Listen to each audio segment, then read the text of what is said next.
Hello, you're watching Black Comics Universe presented by Peep Game Comics exclusively here on The Experience. Please help us out by hitting share and giving us a like and a follow. Then make sure to tune in for our original programming 7 days a week. The Black Comics Universe streams every Tuesday at 6 p.m. Eastern on all DSPs, Facebook, Twitch, YouTube, and Twitter. Also, I'd like to remind you all to join the EXP as we celebrate Asian American and Pacific Islander Heritage Month. That's May 29th and 30th, Saturday and Sunday, with hosts Amy Chu and Ming Chen. And without further delay, I'd like to introduce our guests, the creative minds behind Fourth Wall Productions, at least 50% of that creative process. My man Morgan Iverson. What's good, everybody? What's up now? Creator of Lumberjacks. We're holding out for Danny J. Quick to come through, but we're gonna get the ball rolling. This is gonna be kind of fun too because we've been waiting to do this for a while, and you guys have a lot of energy. So I expect this to be a high octane interview. Yeah, I'll try to keep it tame. Yeah. And also, let's just before we go any further, I like to always give creators the opportunity to give a brief introduction as to what you guys do and who you are and what you do in your creative work. So just give us a little promo as to what you do. All right. I mean, so we're Fourth Wall Productions. We are right now we started out in comics. We have some short films that we've written. We're a media production company. So ultimately, like once we get to where we want to be, we'll be doing comics, we'll be doing short films, we'll be doing full-length films. We're building a universe through the comics first. The flagship character for Fourth Wall is Ace Blade. We got 4 editions of that. Of Ace Blade because it's the first one that we ever did. The first thing was ever done at Fourth Wall was the Ace Blade novel. Then I came up with Lumberjacks after I told Danny no when he asked me first, but we'll get into that later. But yeah, we're a media production company right now. We're really sticking to comics and trying to grow our universe through the comics. And we do have 2 novels. We have the origin novel for Ace Blade and the origin novel for Lumberjacks. It's a full-out novel. People ask that all the time. Yes, it's not it is a real novel. Like there are pages, like a lot of pages, you know what I mean? So, right. But it's a good way to jump into the universe, especially because people ask me a lot of questions about Lumberjacks, and I wrote Lumberjacks #1 on purpose for the questions that you have to either be answered throughout me stretching out the comic universe, or you can get a lot of those answers from the origin novel. So that's who we are. Oh, we also had a Super Shorts podcast, which is available on iTunes, Spotify, I think everywhere but SoundCloud that you get your podcast. And we're getting ready to do season 4 of that too. So a lot of different ships that we're rowing at the same time, but it's fun and it's natural for us to do it. So now, so did you both start with writing before you got into comics, or have you always been planning to jump into the comic book industry? So Danny originally, so when he used to work at I think it was PBM Graphics. I live in Durham, North Carolina, and that company's in Durham, North Carolina. And he was working there, and there was a guy named Christopher Hollers, that was working there, that told him about a character that he had when he was a kid named Ace Blade. And Danny was excited about that because he never thought about a regular person trying to make a comic. And he asked, could he write for that character? And Chris was like, yes. But then Danny got deployed to Iraq. When he got deployed to Iraq, he started writing for Ace Blade. And so yes, we came from writing first because he wrote the Ace Blade novel first. And after he wrote the Ace Blade novel, he came back and went to a Comic-Con in Charlotte with Chris, and was mind blown because he saw other regular people making comics. And I didn't meet Danny until after he was deployed to Iraq and he came back home. So his wife was going to church at the same church that I was going to. So I met her first. And when he got home, we met, and we just, we hit it off immediately. And then he told me about his novel, and I was mind blown that he had a novel, because I was like, man, that's crazy. Like it blew my mind. And I loved writing when I was little, but I had stopped doing it. I used to get picked on for a whole lot of stuff, what I'm saying, in school. So I was like, if I go out here and I'm writing novels, well, they might punch me in the face for that too. So let me just stop. What I'm saying? Let me just stop all my creative everything, because I don't want to get hit. Like I was in chorus, I got hit. That's another story too. But the point is, Danny wrote the novel first. He asked me to help him come up with some characters to help build his universe when he started talking about going to comics, because he went to the comic convention and it inspired him to try to make his own comic. So he got started in that process, and he was trying to build his characters for a group in the universe called the Six Squad. But he was trying to come up with different names for the characters and maybe some power sets and stuff like that. And I didn't grow up reading comics. So I was like, nah, you got me effed up, my G. Like, I'm not getting ready to be writing comics. I get beat up enough in my life, and I'm grown now, and I'll throw these hands too. But still, you're not about to get me picked on out in these streets. So, I told him no. He was persistent. Danny was very, very persistent. He asked me all the time, yo, just help me come up with some characters, man. You don't have to write it. You don't have to do this. Just help me come up with some characters. It was because when I read his novel, I sent him something that I had been working on, because he inspired me to start writing again. Okay. So I was working on my own story, and I sent it to him because I was like, well, if he wrote a novel, I could at least get his idea of like whether it's good, because I really liked this novel. So he liked it, and then that's why he started being persistent with asking me to come on. And I was like, nah. And then over time, I kind of caved in because he was annoying. And over time, we can talk about him all we want to, since he's not here. So whatever. Exactly. If he was sitting here, I still say the same thing, and it's still true. So it doesn't make a difference. That's my brother though. Like literally, like we might as well be the same flesh. You know what I'm saying? So so like I started writing eventually, because like the idea for Lumberjacks started to come to me. It trickled in over time, and then little by little, I wrote the origin novel. It took me 5 years to write the origin novel and finish it though, because my son had special needs. I was married. I was a deacon at church. Like my life was like running at all times. So like I just wrote when I could. Finally finished the origin novel, and then I got the Lumberjacks novel, the Lumberjacks first comic, done in 2017. Just so people know, that's Lumberjacks at the bottom there, and that's Ace Blade at the top. Okay. Yep, Lumberjacks is at the bottom with the huge hats. We're gonna save the preacher. We're gonna come back to the preacher. That's all right. Yeah. But yeah, that's how everything kicked off. It was Danny's baby in the beginning, and like once I started to come on, then we just started building the universe together and like just expanding the story. So storyline wise, we got a big storyline already for the Fourth Wall universe. We just have to fill in where we're winding it to, and that excites us. Like that keeps us going, because we know some of the bigger stories coming down the way. We know about, like, we feel like Feige, like one half Feige and other half Feige, like, because we know what we have to fill in. Now it's just a matter of us getting the comics going to get there. It's interesting you mentioned Feige, because I noticed like how much you guys do on social media, like the camaraderie and the fun that you guys have on social media.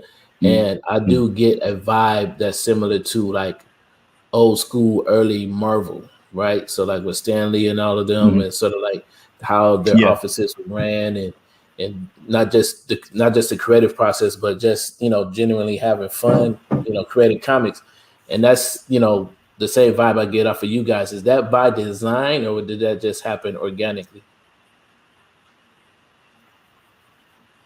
Oh no, it's all organic, man. People think a lot of the funny thing is, like, with conventions getting ready to come back, which is exciting for us. When we talk to people at cons, people think like we rehearsed, what I'm saying, like our pitches or what we're talking about or whatever. But like, if you're around us, you know how you can feel people's energy. So like, if you're around us or you see us interact, you can tell it's not BS, it's organic. Like me and Danny couldn't have produced the the brotherhood that we have. We couldn't have produced it if we wanted to. So it was a natural thing, and it surprised both of us too. But then the other part of us working together and writing together, like at this point, we both write independently, but when we write together, it really is really fun for us. You know what I'm saying? So being able to build the timeline, and this last season, the Super Shorts podcast, like we sat down and was like, okay, because the podcast was another one where like that built over time. It wasn't like a snap your fingers, this is what we're gonna do, and like we got a perfect way to do it. Like that wasn't the case. It's like we started that from Danny was like, yo, we should try to write something every week, like do something that write a short story with like only 250 words, and like try to post something every week just to keep ourselves sharp on writing, because we couldn't come out with comics. We didn't have the money to do it. So we started writing on Wattpad, and we put up a different story every week.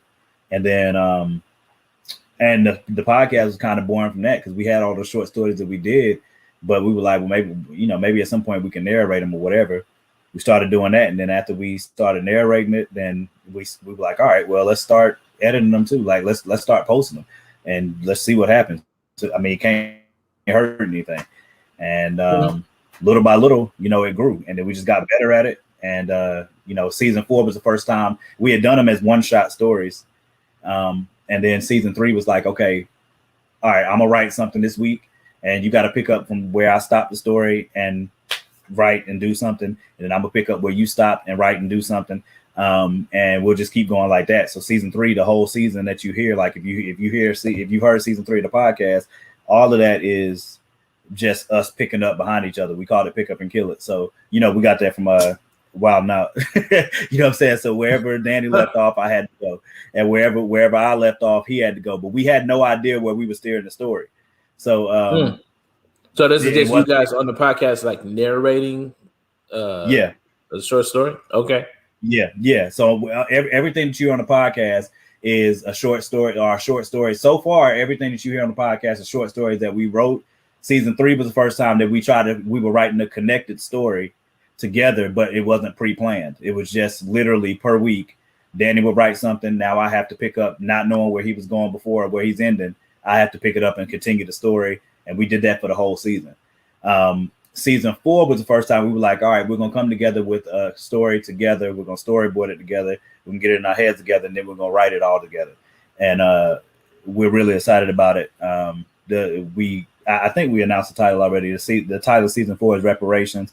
So when you see that cover, you got Ace Blade, you got Lumberjacks, and then the woman that you see on the cover is the villain of season 4 of the podcast. But that's the other thing we always tell people: everything that you hear from Fourth Wall is interconnected. So listening to the podcast will pay dividends. Listening to the podcast is pretty much like watching Agents of S.H.I.E.L.D. or staying for the ending credit scenes in Marvel, because it is going to come up at some point. I really like the way your approach to this is sort of like you guys are committed to the story just as much as you're committed to the art form of comics, which is cool. Yeah. I'm a comic book fan, but at the same time, I noticed that a lot of companies are, doubling down on being media companies, right? Yeah. Not just about the comic book, but it's also about, basically repurposing these storylines and all these other different platforms, right? Mm-hmm. Whether it's, I saw a couple of folks who are starting to do audiobooks, You know, Yeah. Mm-hmm. this has that kind of feel. What you're talking about has that kind of feel to it. The fact that you guys started with the novel, I think that's really smart. I always thought that a lot of independents should do more what they call kitting, like put together a kit. Like it's not just a comic book, but it's also comic book, graphic novel, a novel, prose novel, Mm-hmm. short stories, web Mm-hmm. comics, Mm-hmm. of course, and if you can afford it, going into animation and things like that. But Yeah. being able to translate your story into all these different platforms, I've always felt is like really, really smart marketing. Yeah, I mean it's definitely a goal of ours. He go late self right here. This is Hey, it's terrible. Be careful, man. Don't run into anything. He's gonna do I'm that sorry. regardless. I'm sorry I'm late. Nah, I'm a perfect um go live and driver, bro. I don't run into stuff. Go live and driver. He only runs into stuff while he's not on the phone, so it might help him focus. We don't know. That's He's right. a go That's live right. and I'm mad. There's a term for it, like go live and driver. We Hey, were I'm a That's talking. because perfect. he literally just made that up. So So really, so we're you came right in time because I was sharing with Morgan that you know I get the vibe from you guys, like all the camaraderie and fun that you guys have on social media. That you guys remind me of like early Marvel, with Stan Lee and them. It's sort of like, and I was asking him, was that by design or that happened organically? And I was wondering, can you comment on that? Oh yeah. Now we don't really like each other in real life. Like that's pretty I much true. mean, but like you know how with your relatives, if you see them too often, like they get on your Mhm. nerves. But you can love them from a distance. So Mm. it's not just me and Morgan. I mean, it's you part of our family too. Like we see you online all the time doing your Yeah, thing. yeah. So we try to poke fun with people like you and Greg and Bailey and like Kyron. Me and Kyron just started a little podcast show where we try to poke fun at people and just try to keep it alive while we can, man. What is it about? You guys aren't. It's weird. It's like I followed you guys long enough to know that you guys are rookies, but at the same time, y'all still come off like y'all fairly new. Is it? Do y'all feel like that? That you're still fairly new to this, or do you feel like y'all pretty much vets? I'll let Danny answer first. I mean, kind of. I kind of feel like in between. Like I feel like that J. Cole song "Middle Child" right now. Like I'm not, the OG in the game, but I'm not the youngster no more. Like Right. we've been doing it long enough to where the actual making comics part of it isn't as hard anymore. But all the rest of the stuff, we're still learning. Like the marketing and the branding and the community building and networking and stuff like that. And I just feel like because at this point we get people in our inbox all the time asking us how to do stuff, and we can give them advice, but at the same time, it's like you kind of gotta go through it to learn it.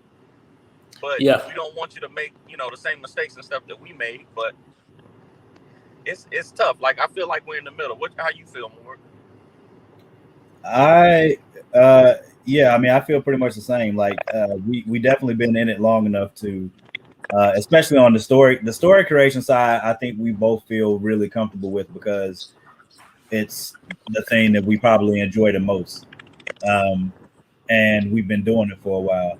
I think on, like Danny said, the other stuff we're just trying to get better at. You know what I'm saying? And I feel good about it, especially because of what happened with the Lumberjacks campaign. Like the first Lumberjacks we did was in 2017, and we had 42 backers total for that first Lumberjacks campaign, and then the second Lumberjacks campaign, I think we had 236 officially, but we had like 11. We had like 11 pledges canceled. So I think we were at like 249. You know what I'm saying? And it was way bigger success. So I mean, you just grow over time, learning things from your brothers and sisters in the game. Building organic. To me, the most important thing is building organic stories and building organic relationships. Like authenticity means everything to me. So you're not. That's what I was saying earlier. Like me and Danny don't know how to be fake at doing anything. Like even if we scripted something, we're probably gonna go off the script or whatever it was. We don't even know how to stay on script almost. Like it's sad, but it's not though, because it always works out for us. You know what I mean? Right. So I mean, I feel like, yeah, I like feeling like it's new. You know what I'm saying? Like I like feeling like it's new, but at the same time, we definitely have enough experience now that if somebody asks us questions, we can at least point them in the right direction or point them to the right person that has the answers. A lot of ways. So you guys, speaking of Kickstarters, you guys just finished your Kickstarter for Lumberjacks #2. Yeah. And how did that and you saying like, the experience was like, a way different than the first time around. Oh, man. What can people expect from this issue? Oh man. I'm excited about this issue because the script from Lumberjacks. So Lumberjacks #1, I love the script for what it covers and what I know that I'm setting up and where the story is going. But Lumberjacks #2 is I learned a lot between Lumberjacks #1 and #2. Lumberjacks #1, the biggest thing that I had to learn was I was coming from writing a novel. So learning to tell more of the story with the page and direct the page correctly versus having all the dialogue on the page was a huge lesson between Lumberjacks #1 and #2. So that was that was the biggest lesson I took away from #1 and #2, because that most people know, like me and Greg Anderson, Elise are like, we will always and forever troll each other, but that's my bro. Like I know that if I need something, I know that I can go to him and get the direct truth about whatever, and he knows the same for me. And me and him had a great conversation about Lumberjacks #1 and Greg Burnham. You know what I'm saying? Like I got other OGs in the game that are out here smacking faces off that I can go to and, you know what I'm saying, discuss these things with them in order to get better. Because I'm not one to not I love constructive criticism. I'm just trying to be the best that I can be. And though there were lessons that I learned in Lumberjacks #1 that I brought into #2 that I'm excited about people reading about. But The Preacher is also another big reason I'm excited about #2, because I have every intention of pressing all the buttons with that character. So in a whole lot of ways. Yeah, I meant to ask you about that. Yeah, The Preacher. So it's like, and what's interesting, like now I'm starting to hear like you have, you actually have history in the church. Like you said, you were a deacon. Yeah. You met Danny's people at church and stuff like that. Yeah. So what is it about? Why is this, tell me about this character. So the preacher, his name is Bishop Dr. Reverend Apostle Reginald Crawford. I'm doing that on purpose with the names, because I have been in church since I was little. Trying to go to hell? You trying to go straight to hell? I mean, I'm not attempting to. I'm just, look, all I'm doing is the preacher is an amalgamation of a lot of different things, but my reason for creating him is he comes from the scripture that says that you have a form of godliness but deny the power thereof. Like he is the personification of that. Because the preacher has God-given gifts that can't be taken away from him, but he's using them for all of the wrong reasons possible. So, but one of the things that I really go for with the preacher, especially if you hear him on the podcast and when you read his messages when you read his message in the comic, his message is scripturally sound. It always will be, and it always has been. But he is a dirtbag of the highest. Like one of the pages in the comic when me and Danny were going through, doing the lettering on the pages, we both were dying laughing at what. Yeah, well that was my. Don't try to blame that on me. I didn't blame anybody. I just said that we did it 4 times. That's all I said. Yeah, but it seemed like you said it in a very accusatory tone. That's what it sounded like. I mean, they say hit dogs holler, but I didn't say nothing at all. I'm just saying. Hit dog, but that's actually a lie. Hit dogs don't always holler. Sometimes they sit still. But never mind. The point is, so the preacher comes from that, and he's always going to be that type of character that presses buttons, because all of us, especially in the Black church, have seen somebody that at least reminds them. You've seen the preacher before somewhere, or at least parts of him. And when people read the comic, you will instantly connect with those parts. But the narrative of what I want to do. Go ahead. My favorite thing about the preacher is that before COVID, Morgan had his character, right? And we didn't even have him in a book, we didn't have him in a podcast yet. We only had the character designs and a poster that we had, and it was in this big book with all of our original pages and all our prints and stuff like that. And it's immediately when people saw the preacher, they knew what was up. Like they knew exactly what it was that we was doing, and a lot of people instantly connected with him. So I think that's a big part of why the preacher works so well, especially in a comic book where you got superpowers, and then Morgan's stories are going to the supernatural and the religious. So I think that's part of why it connects so well with people, is because, especially for us Black folks, we've seen this dude in our churches. So now he just got legit superpowers. Or I shouldn't have said that. I shouldn't have. But yeah. God Almighty, bro.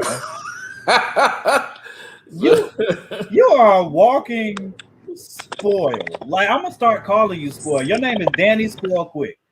Ain't no J no more, bro. This is ridiculous. So you saying Lumberjacks have superpowers now? Because it's like from what I understand, like from issue 1, is like he's more of like he seems like he's like a Tony Stark, right? He's kind of like, he has a lot of tech and robots and stuff like that. That's his MO. But now you're saying he has this extra thing now. So, all right. Well, Danny. Okay. So,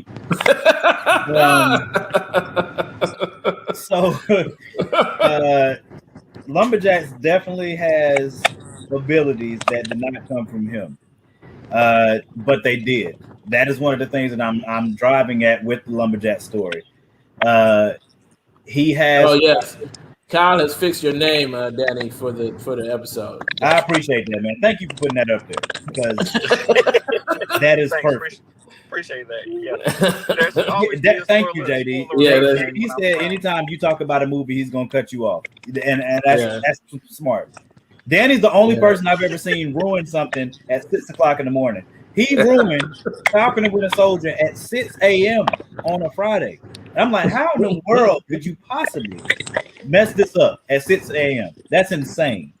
It's impressive. All I said was dude had a Black girlfriend. You probably still spoiling it for somebody right now. You ruined it. Anyway, not my fault now. Anyway, yes. So Lumberjacks does have powers. His powers come from his necklace. The necklace's name is Inakori. You learn that from the origin novel. For the people that pledged to the Kickstarter, if you were one of the people that got the novel, you definitely learn that as you read it over time. But you'll also learn it in the comics. It's just going to unfold a little bit more slow. So, do you at conventions and events, do you guys sell the novels in print also? I will be going forward. Before, I had to do a redesign of the cover, and we didn't have any more on hand. I had sold them all. So when I get back to conventions, I will have the novels with me. And you too, Danny, the Ace Blade novel? Yeah, he'll have them. Absolutely. We're definitely planning on we're restocking everything now. I don't know if you heard, but Short Fuse dissolved last week, so we gotta reorder all of our stuff and rebrand all of our stuff now. So we'll definitely be having novels and stuff now that the world is opening back up too. So yeah. Eat. What I was, I've been thinking about the whole the experience you guys had with Short Fuse. It's like, or not just with Short Fuse, but these last. It's for indies. I've noticed like these last 5 to 10 years have been really intense for not indies like specifically with Kickstarters. A lot of successful Kickstarters. I've seen a lot of independent creators grow and really come into their own in this time period. What have you guys learned over this time? Like, what have what are you guys are taking? Because it feels like a watershed moment right now with the world opening back up and cons starting. It feels like the indie community got really energized while we were in quarantine, and it feels like this next 2 or 3 years of cons are going to be, mind blowing. So, like, what have you learned? And I agree with you.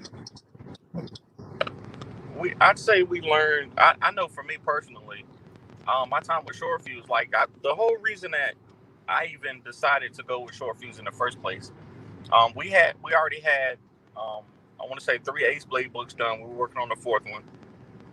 We had King Supreme done in the progress, and we were working on Lumberjacks. So the making comics part of it, like I said, we had pretty much learned all of that stuff. It was the distribution and the consistently getting our stuff out to people that I needed to work on, that I personally was having trouble with, because I hate logistics, period. I hate the logistics of this thing is in my hand and it's going to cost me money to get it into your hands. Even though you want it, I can't give it to you without paying somebody else to, you know what I'm saying? I hated it, and I wasn't great at it, but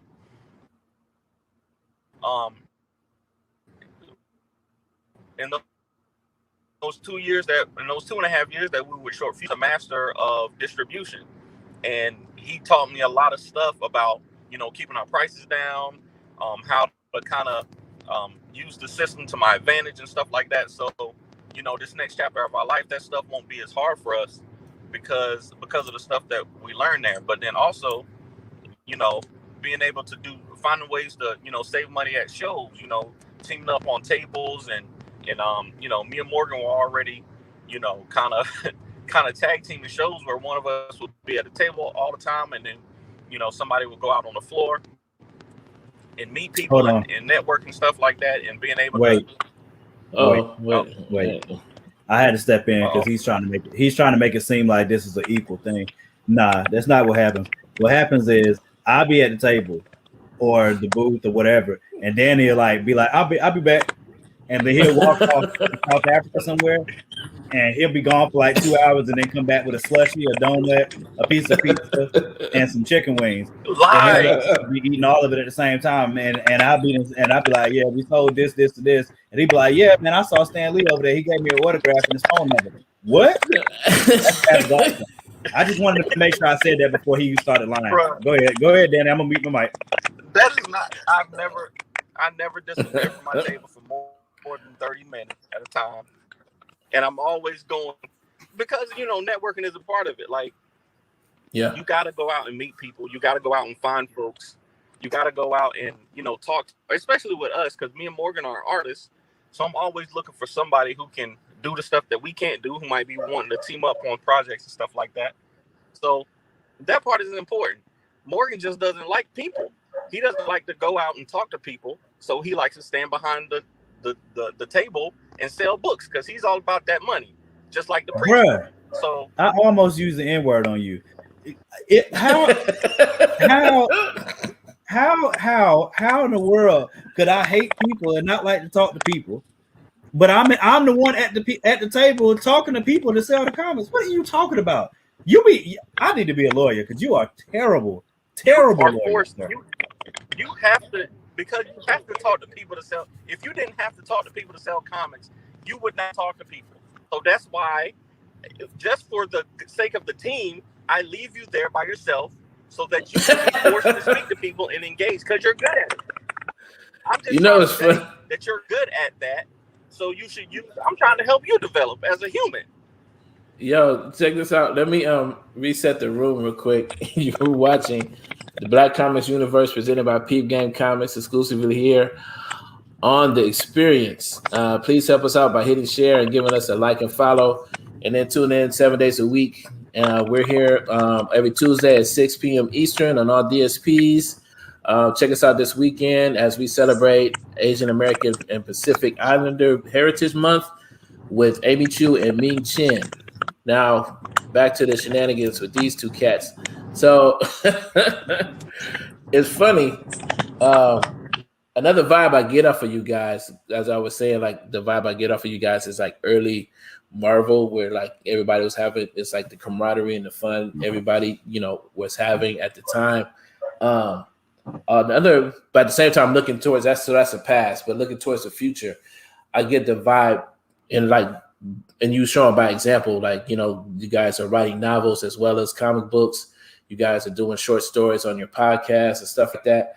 So you actually have this thing where you guys are trying to innovate and bring something new to this. Is there anything else new or any other ideas that you felt like, coming into the comic book industry that was missing in the comic book industry? Go ahead, Danny. We'll let you. You should don't lie though. Don't lie. Let him spoil it. Whatever it is, whatever secret. Keep it safe. Keep it under wraps. How can I not tell him? You were gonna tell him anyway. If I said don't tell him, you would have told him faster.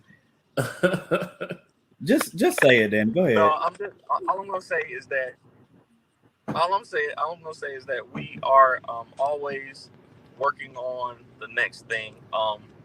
Like I said, even though it's really just me, Morgan, and Wally, we still are trying to innovate. Like, you may have seen, not last year, but the year before last, we tried our hand at some short films.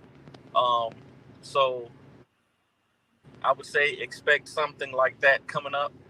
And then also I've already announced that there's a video game coming, but that also, is in the realm of possibilities for us. But I give Morgan the credit for that because he really actually hates comic books. So he never, actually reads comic books or likes comic books. He's never liked comic books. He said that if he didn't have to make the comic books, then he would have to. But I had to beg and plead with him. I said, man, listen, the comics are the foundation. You see, even with Marvel right now, they still rely on the comic book material. So we have to do it. So, because of that, because of his hate for comics, he always comes up with other ideas and stuff to do. And, that just keeps it fresh for us. So, I'm happy about it.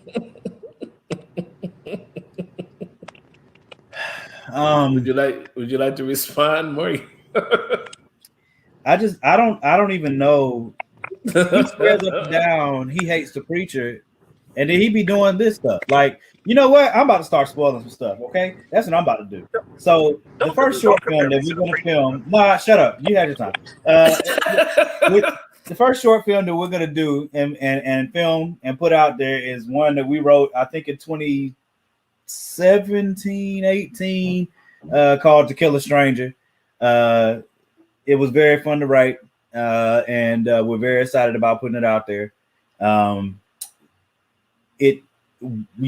kind of put that on hold because we did have plans on trying to shoot that this year. One of my favorite spots in Durham, the BU Cafe. I really wanted to talk to the owner there to shoot at least one of the scenes there that was going to be pertinent to the film. But that will be coming out at some point. I can't say when yet because, things are opening up, but they still aren't, all the way open, but we'll work that out. The video game, we've actually had Terrell do some 8-pixel joints for us for Lumberjacks Novel, and that was fire. So we are looking forward to that. Our boy Andrew Augustin is out here smashing the game with Notion Games, and I'm gonna try to bribe him in some way, shape, or form to help us with the video game. That's a hint. I don't know if he's watching right now, but if he is watching right now, Andrew Augustin, you should definitely be. And all of our stuff, and all of our content still connects to the same universe. So good idea, JB. I think special thing about what we're doing. The Lord trying to stop your lies. Is that what? The Lord trying to stop your lies. That's why your voice is saying it. You broke up a little bit. Yeah, it's the Lord trying to stop his lie. Look at his face right now. You see that? Look at that. Look at it. That's the face. That's the face of a spoiler. That's why you see spoilers landed perfectly under his chin. That's how you know this man's a serial offender. It's terrible. It ain't gonna work. Then it's more stuff for me. We don't know what you're saying because God's trying to stop you right now. That's terrible. Y'all see that? Did y'all see that? I didn't. My hands is right here. My hands right here. Nothing. I didn't do it. I didn't do it. Amadi didn't do it. I'm just saying. God trying to stop the man's lie. Anyway, so we definitely have all intentions on pushing the envelope as much as we can, but we do know how important it is for us to build a foundation with the novel and the comic because everything is connected. I will say, so I'm going to play spoiler now in his absence, in his brief absence. Hopefully he'll, God will send him some Wi-Fi. But in his brief absence, we do have a project coming up called Ballot of the Black Rose that we are very, very excited about that will not be connected to the Fourth Wall universe. It's going to be another universe that we're going to be starting. But I think we're kind of like you brought up animation earlier. One of our other plans is to write the stories that we're going to write. Like we're really focused on getting the content out. But at the same time, we want to make sure that we go back to those comics and the ideas and where we're building things to, and make sure that we write scripts that are ready, that if we get approached by a studio, that we already have it in that format. And Ballad of the Black Rose is one that I feel really strongly this one can go. Like this one can really be one that we take that goes to animation, Netflix, Amazon Prime, whatever deal should come, of course, we're hoping that, but I really feel like that story is cater made for it. It's a black Western. It's a black sci-fi Western set in late 1800s. So I don't give away everything, but I promise you. Late 50,000. Got it. Yeah. There you go.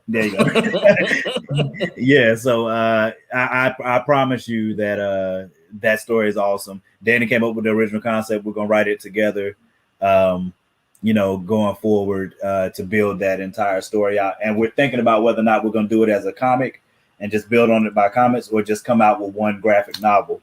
We're still debating on that, but we'll see how it goes. No, it's interesting. And I like that. And I think that's a perfect place to put a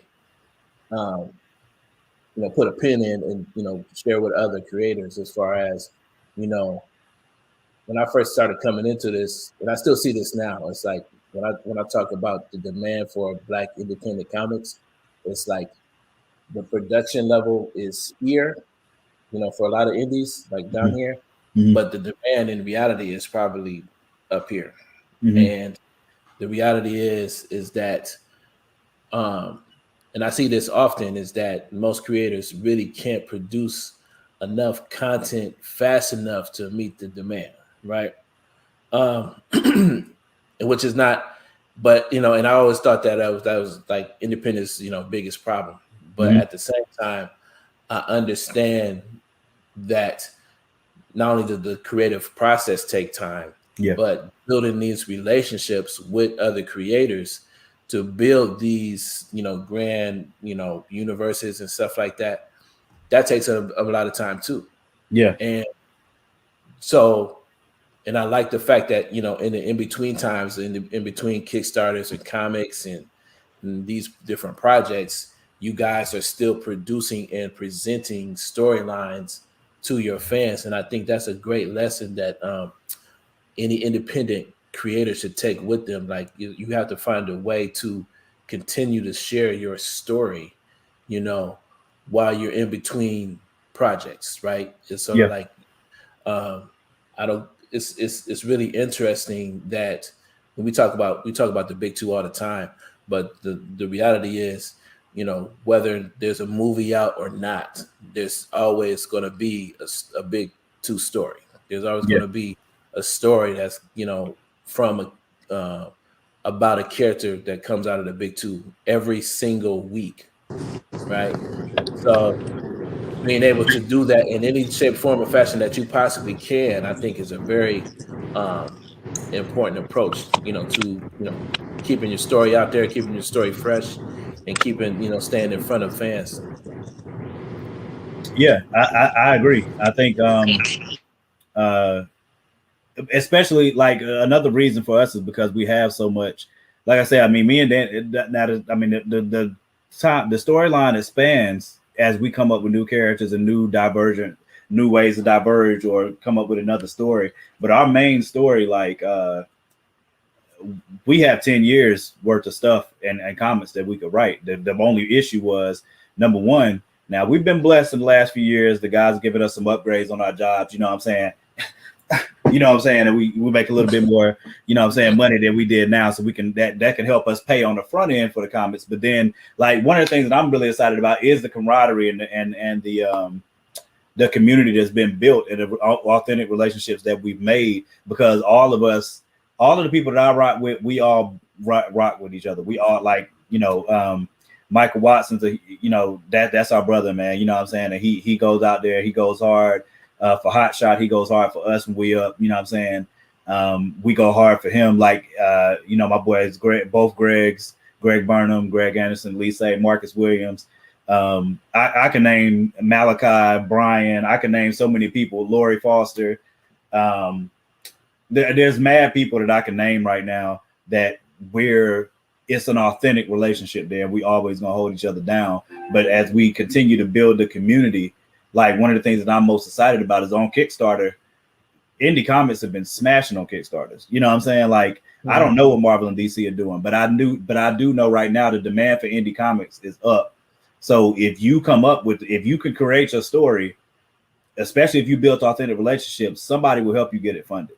You know what I'm saying? So, that's what I'm excited about. And it helps you continue to put the stories out there. So now, at the very least, I tell people, especially people that ask, because they're early on, the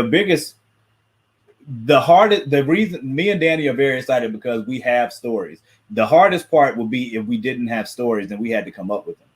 Like under the gun, you know what I'm saying? Like, under the pressure, like we want to be creators, but we're not creating anything, you know what I'm saying, mentally.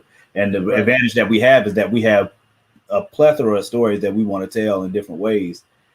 So now it's a matter of, okay, how do we get it out? When do we get it out? Scheduling that, and then trying to find the right partners to get it out as soon as we can. But like I said, Kickstarter has been booming the last 2 years for indie comics. So it's an exciting time. Like how you said earlier that you feel like it's a you didn't say renaissance, but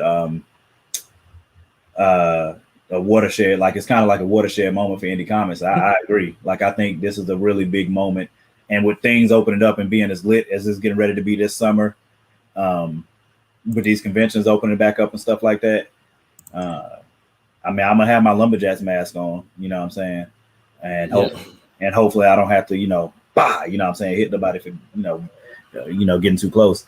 But it might sell a comic. You never know. Violence. Yeah.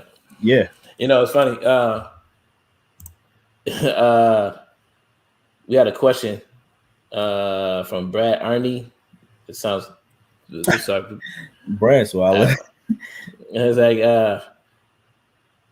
do you guys have Brad? That's wrong, bro. That's wrong, bro. Like, no, there ain't gonna be no. Nah, ain't gonna be none of that. Ain't no Morgany. Morgany. Come on, yo. Come on. I think Morgany might have to be the one though. Nah, man.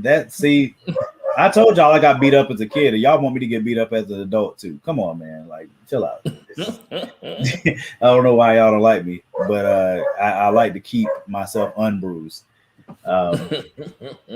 No, we have not come up with a I don't even know what that is, Brad. And it won't be happening either. And JD, is Danny driving? I have no idea where Danny's driving to at all. I'm really concerned because I think he might be a coyote. You know what I'm saying? I'm not trying to snitch on my guy. You know what I'm saying? That's my brother, and we got plenty of stories to create. But I'm concerned though. He has been driving for a long time. I don't know what state he's in, but yeah. I hope he's safe. I think he's all right.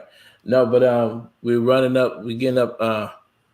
Yeah, he's always driving. He's always on TikTok. I know. How do y'all keep up with all the social media? Because I've been wondering that because I've been like picking and choosing the social media that I concentrate on and sort of like double down. Yeah. But it's sort of like I'm seeing a lot of people like, they try to, have a presence on pretty much all platforms and many platforms as they can handle. Mm-hmm. It's like, what do you think is like the best approach? What's worked for you guys? I mean, for me, so Danny over time, on TikTok, I think he got into, so Danny's TikTok is the Ace Blade, I believe. Let me look and see real quick. Yes, it's the Ace Blade. Yeah, it's Ace Blade or at the Ace Blade on TikTok. And mine is I think it's at Lumberjacks, but I got to look now because Danny pretty much forced me to get on TikTok. I don't know if y'all knew, but Danny pretty much admitted like I get put in Facebook jail like all the time. So I noticed that. Yeah, and come to find out while we were doing the campaign, what's actually happening is Danny's snitching on me to try to force me to get off of Facebook and go to IG. So. You know what I'm saying? He's the one that's been reporting me, according to him. But that's neither here nor there. He's not a snitch. So on TikTok, he kind of blew up over like he blew up. The first one that went viral for him was him literally. He was going to the grocery store with $10. I think it was like $10 or $20 trying to get a meal for his family. And for whatever reason, that joint went crazy. You know what I'm saying? And he had like 300-something thousand views on it. And like it was always the joints that he did that he thought were funny and gonna kill it. People were like, yeah, okay, you know what I'm saying. But then he's like, yeah, let's see if I can feed my family for $10, and it's like 500,000 people like, yeah, you know what I'm saying. So you know what I'm saying, like he started having something that blew up because of that, and a lot of Danny does a good job of showing it's the authenticity. You know what I'm saying. He shows his family life and he shows his creator life, and TikTok has really worked out well for him. And he's really good. Like Danny's a natural talent at coming into something new and picking it up and running with it as if he's always done it. And I've told him that countless times. Like I compared him to somebody in the Bible named Bezalel. That I don't care what Danny puts his hands to. If you give him long enough, like if he needed to build a house, if you give him long enough, he'll figure out how to do it. Like he's that type of person. He's like Batman. He's like, you give him enough time, prep time. Yeah, that argument is BS, but we can get into that on another one. but yeah, so Danny's is TikTok. Like he's smashed off on TikTok in ways that are awesome, and I'm really, really proud of him.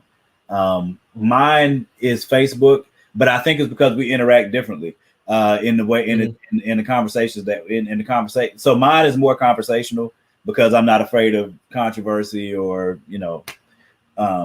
people will ask me things in my inbox about like what I think about. I mean, people ask me stuff from political stuff to racial stuff to religious stuff, sports, you know what I'm saying? And I'll talk about it. So most of the time when I get a lot of traffic on a post, it's usually something that's not related to comics at all.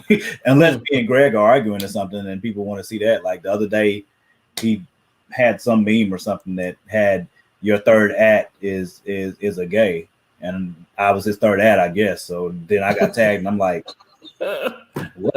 You know what I'm saying? Did everybody, and then there's mad comments on it. I'm like, come on, son. You know what I'm saying? So Facebook is mine. I am trying to do better on Instagram because I do like it. Took me a little bit to get used to Instagram. I'm trying to get flow a little bit more on Instagram and Twitter. Twitter is actually at this point made a little bit better for how I kind of want to interact with social media.